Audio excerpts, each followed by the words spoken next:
What's going on, guys? Welcome back to another video. Chances are, if you're viewing this video, you're thinking about driving for Sweet Express, and in today's video we're going to be talking about that specifically, and also the top 5 reasons you should drive for Sweet Express.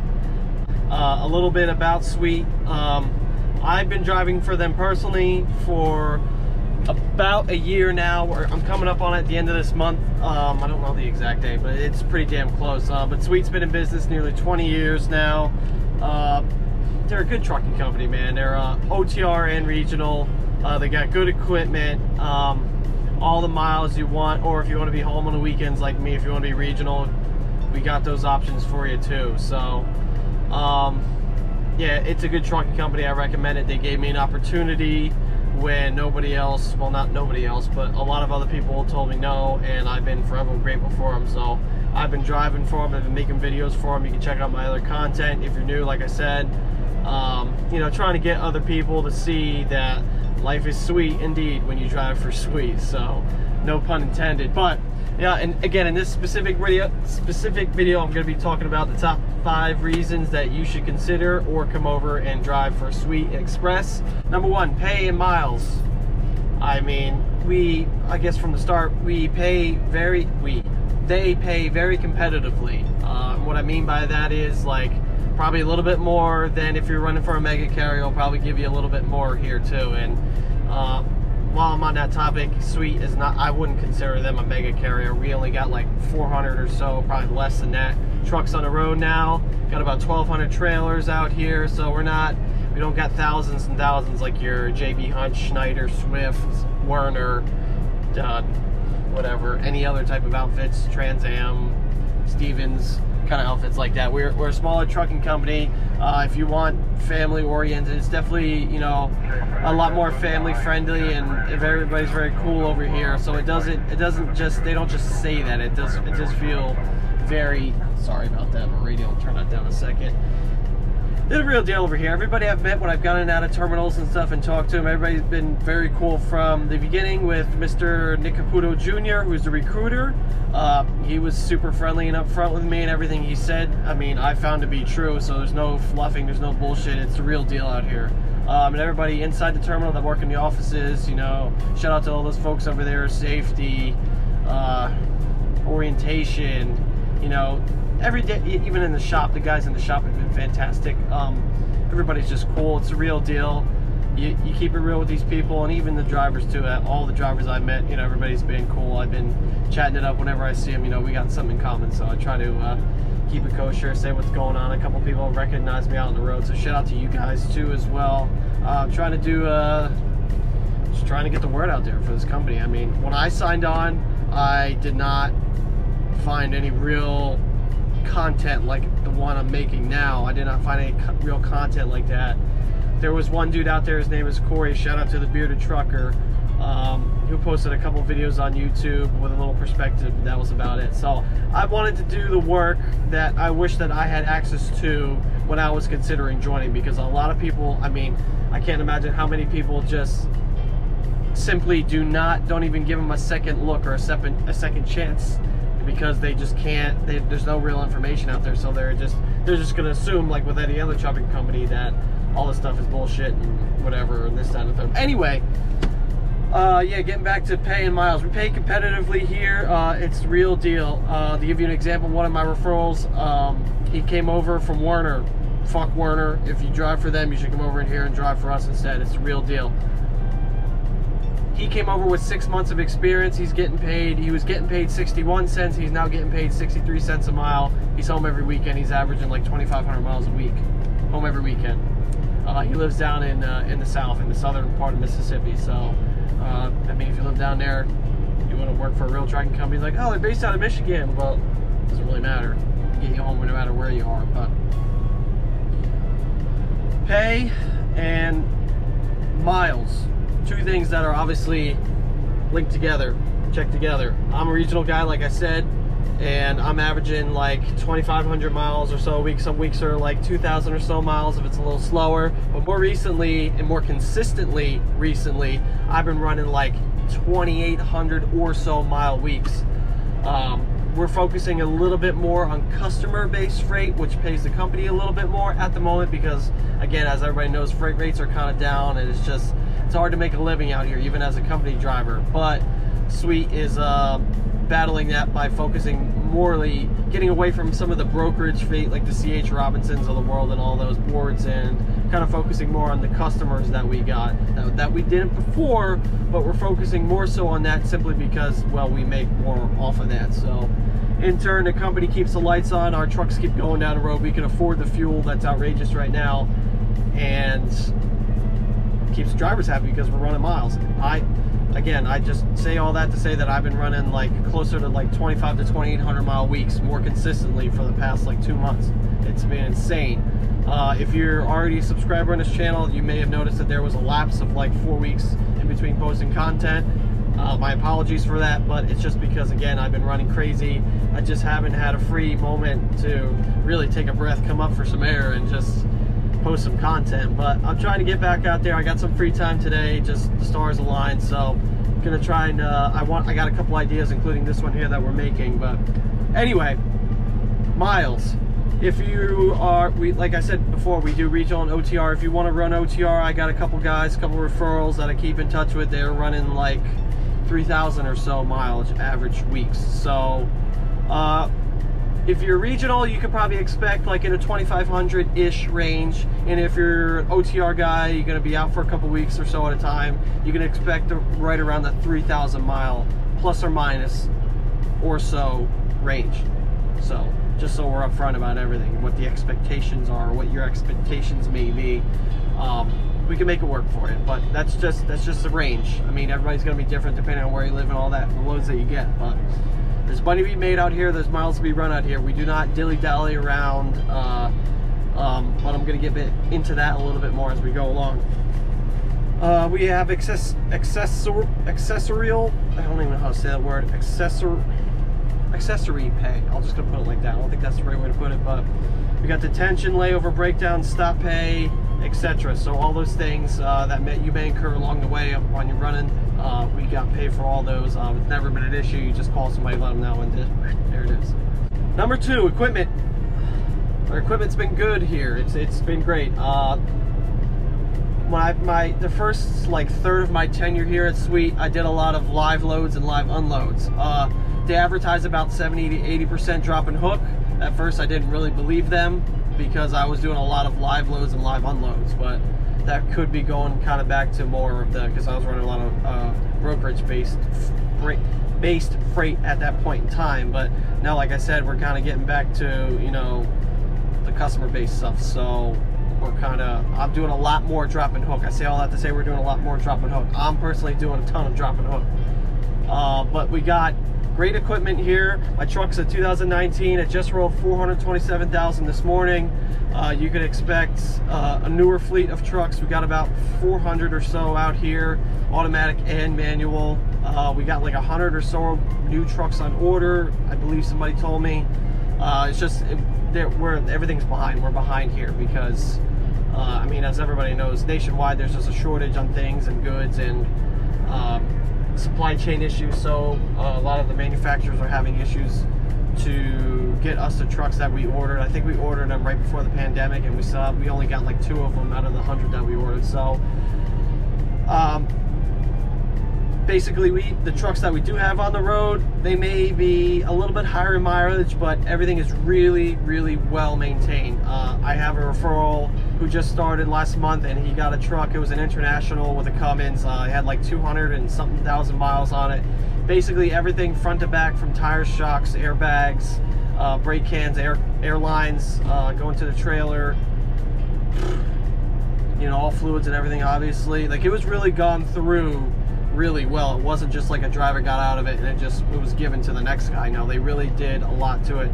Shock absorbers, brakes, I mean, really all the major components was either serviced or looked at and checked, and the only thing he's had to do to it so far was put a pair of windshield wipers on it. So our trucks are really well maintained. They run great. Mine runs great. I've been in the same truck all year. I've not had any real issues with it, aside from like a def level sensor going bad and like tires and like basic wear maintenance items. So we don't have shitty equipment here. Everything's like pretty new.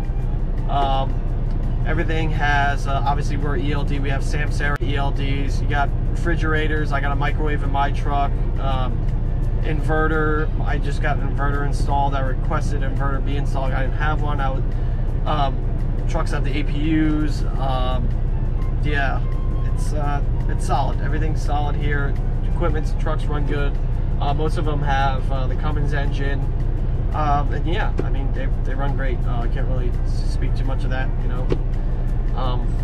Just run really great to do the job that you want to do. You're making more money out here. You're running longer. You're spending less time broken down somewhere. Trailers. We have a newer. We had 100 trailers or so in order, and I think they just started coming in. So we're going to be taking some of the older ones out, and we're going to be getting these brand new, I think they're Hyundai Translead trailers, back into rotation. Dry vans, you know, whatever, drop and hook, doesn't really matter. Good trailers. Trailers, what can you really say about them? So, but yeah, so we got new stuff on order. We got great stuff in rotation already, equipment wise. So if that's what you're interested in, that's what you're concerned about, don't be, because it's solid. Everything's great. You don't have to take my word for it. Call Nick and ask him, or you know, ask a driver if you see one out on the road somewhere, whatever. It's fine.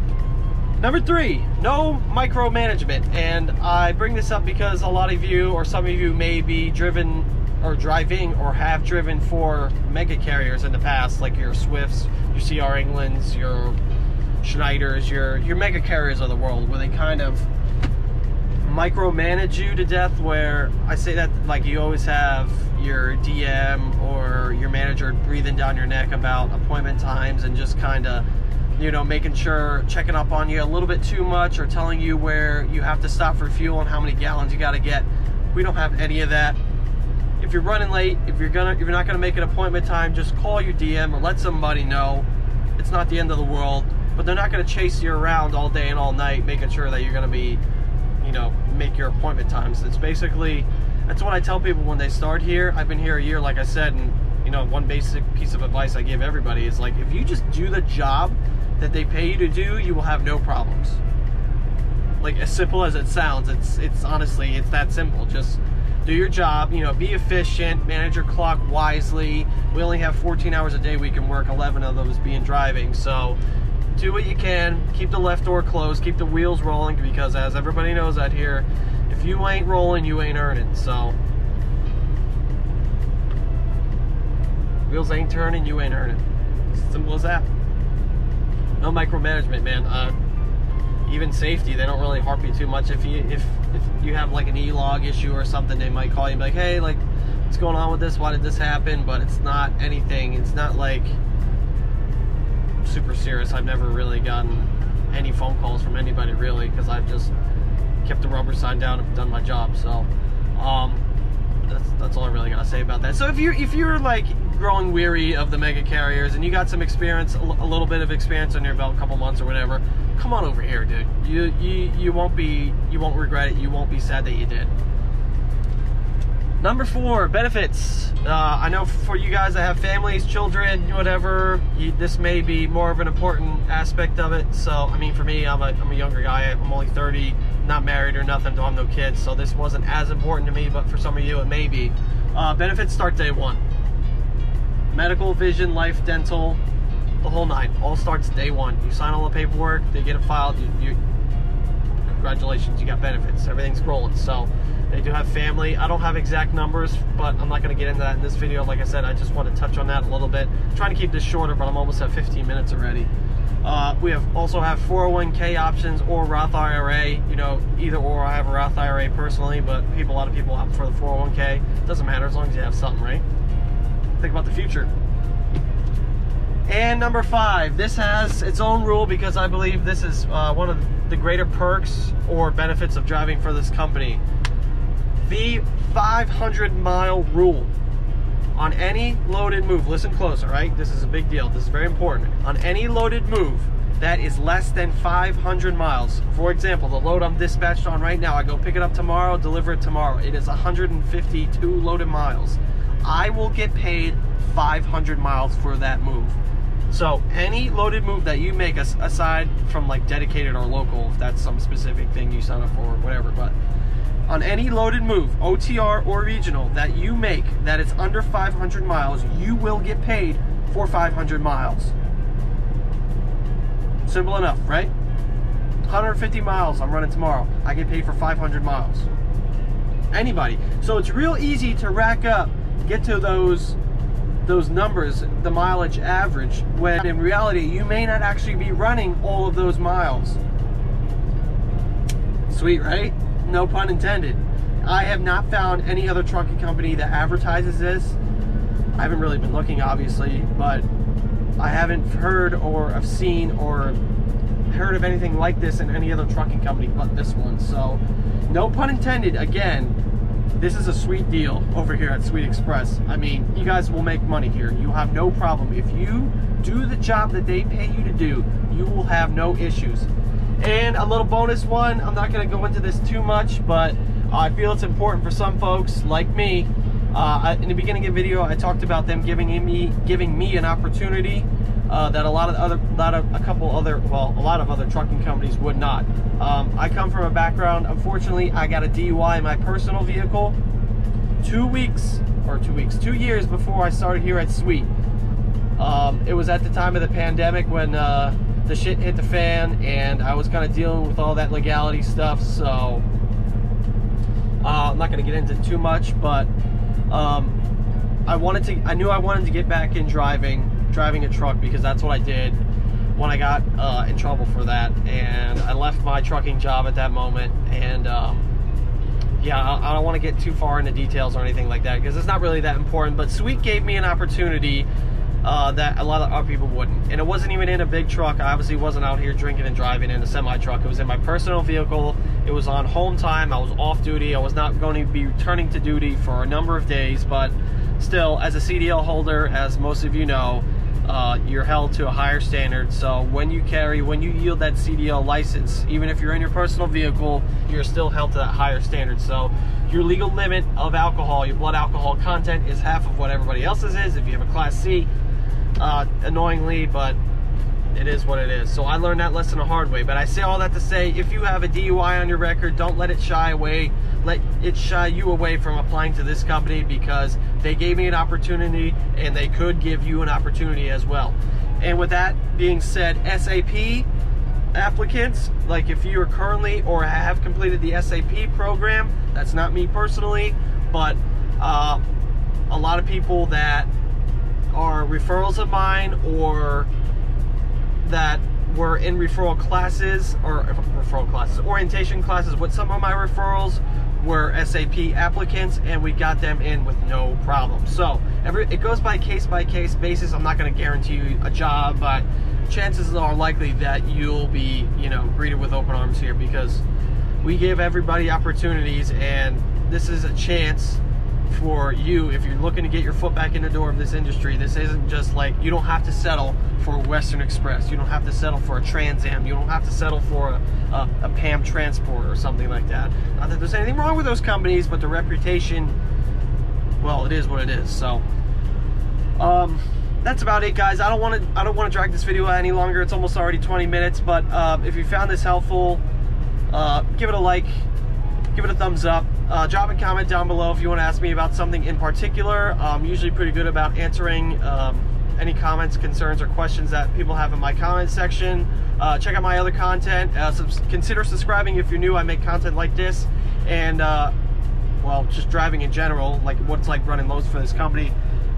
Check out my other stuff. The videos are great. I put a lot of time into them. Yeah, man. In the description box below, I will leave the name and phone number to the recruiter. I mentioned him earlier in the video. His name is Nick. Very nice guy. Send him an email, shoot him a message, give him a call, say, hey, this is what's going on with me. I would like to apply for Sweet. I want some more information, whatever. He's a very nice guy. He'll help you out. He helps a lot of people out. Don't take my word for it. As just some stranger on the internet. Call yourself and find out. Verify all the things that I said in this video are true. Links in the description. Check out my other content. Everything's good and happy. But until then, that's all I got for this video right now, guys. Consider subscribing, check out my other stuff, and we'll catch you in the next one. Be safe, God bless, keep the rubber side down if you're a driver, and we'll talk to you soon. Peace.